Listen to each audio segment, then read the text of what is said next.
Pennywise. It. Stephen King. Pennywise may look like a killer clown, but he's actually an ancient creature from another dimension known as the Macroverse. Ages ago, he crash-landed on Earth, right under the place that later became Derry, Maine. Every 27 years, he wakes up to feed on people's fear because that's what gives him power. He takes the form of a clown because he knows many people are scared of clowns. But really, he can change into anything you're most afraid of. That's why he mainly targets kids, as their fears are pure and easy to twist into nightmares. Pennywise is a shapeshifter who plays tricks on people. His real form is called the Deadlights, which are actually bright and swirling orange lights. If someone looks directly at them, their mind breaks and they either go completely insane or become empty and unresponsive, like they're not even there anymore. It's almost impossible to fight him alone because he messes with your mind, making you doubt what's real. But in the story, the Losers Club managed to beat him because they stuck together. That's the real message. His power comes from making you feel alone and scared. When they supported each other and didn't let fear take over, they broke his control and defeated him. Demogorgon. Stranger Things. The Demogorgon comes from the Upside Down, which is like a dark and rotten version of our world. It entered Hawkins after Eleven used her psychic powers and accidentally tore open a crack between the two worlds. This creature is a powerful predator. It hunts using its sharp senses, feeding on blood and fear. It's part of a bigger hive mind controlled by the Mind Flayer. The Demogorgon actually starts out as a small slug-like parasite inside a host. Then it grows into a tadpole, turns into a dog-like creature called a demodog, and finally becomes the huge monster we see. The Demogorgon isn't smart like humans. It doesn't have complex thoughts or feelings, it just follows its instincts and hunts whatever the hive wants it to hunt. What makes it even scarier is that it can open portals between the Upside Down and our world, dragging people into its dark dimension. In Stranger Things, the kids managed to fight it by staying together. Will got trapped in the Upside Down, but his friends used flashlights, fire, and Eleven's powers to fight back and close the gate. Alone, no one stood a chance. Yet this monster also hints at something deeper. Low-key, it's a manifestation of trauma and fear, showing how our own inner darkness can consume us, just like a real monster. In Season 4, they clearly showed that the monster is in our minds too. We don't just fight a creature to escape it, we have to face our own shadows and choose our happy memories to get through it. Death Angels, A Quiet Place, 2018 to present. The Death Angels, which people on set jokingly called Happy, came to Earth inside meteorites after their own dark planet was destroyed by some unknown cosmic force. They evolved on a world with no sunlight and strong gravity, so they don't have eyes. Instead, they use echolocation to hunt, like bats, but way more advanced. Their bodies are covered in tough armor, they have super strong muscles, and they move incredibly fast. All these traits made them perfect hunters in their silent, dark world. On Earth, they don't kill for food. They just attack anything that makes a sound. That's why their victims' bodies are left untouched. It seems like they either can't eat human flesh or they don't care. They just see humans as noisy targets that need to be silenced. These creatures aren't evil in a human way. They don't feel anger or enjoy killing. They're just like machines, designed only to react to sound and destroy it. That's what makes them so scary. Even the smallest noise, a creak on the floor or a quiet gasp, can get you killed in seconds. Surviving alone is almost impossible. In A Quiet Place, the Abbott family and other survivors learned that silence alone isn't enough. They started using waterfalls to hide sounds and high-pitched noises to hurt or confuse the creatures. What truly protected them was their quiet unity and support for each other. That was the only thing the monsters couldn't hunt down. Freddy Krueger, A Nightmare on Elm Street. This is God. Freddy Krueger didn't appear out of nowhere to haunt people's dreams. His story is dark from the very start. His mother, Amanda Krueger, was a nun who got trapped and raped by inmates, and Freddy was born from that horrible event. As a child, he was neglected and abused, which twisted his mind. Later, he became known as the Springwood Slasher because he murdered 20 children in a boiler room using a glove fitted with blades. When the law failed to keep him locked up, the angry parents took revenge and burned him alive. But death didn't stop him. Instead, 3 dream demons gave him the power to become a dream demon himself. Now he can enter teenagers' dreams, kill them in their sleep, and those deaths become real in the waking world too. However, his character represents more than something what called a monster. It shows deep fears and guilt passed down through generations. He feeds on the fear of teenagers while reminding parents of their guilt. In dreams, he is unstoppable. He can change reality however he wants and loves taunting his victims with his sharp glove. But in the real world, his power is nearly nothing. Diana. Lights Out, 2016.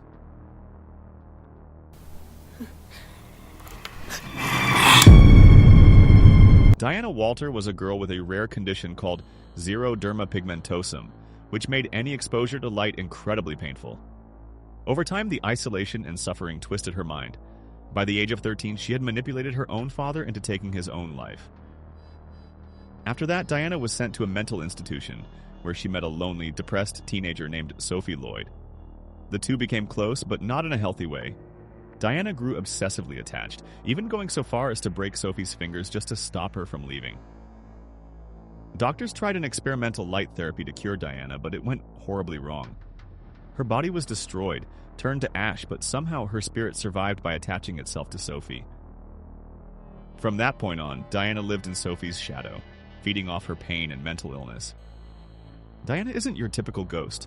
She's more like a physical form of Sophie's trauma, a dark and abusive force that grew more powerful the lonelier and more depressed Sophie became. Diana couldn't exist in light, but in darkness she was terrifying, fast, strong, and able to teleport. She hunted by sound and emotional weakness. To survive, Sophie's family, Rebecca and Martin, had to face both Diana and the emotional damage she represented. They used UV lights and backup power, but the real battle was emotional. Annabelle. The Conjuring Universe.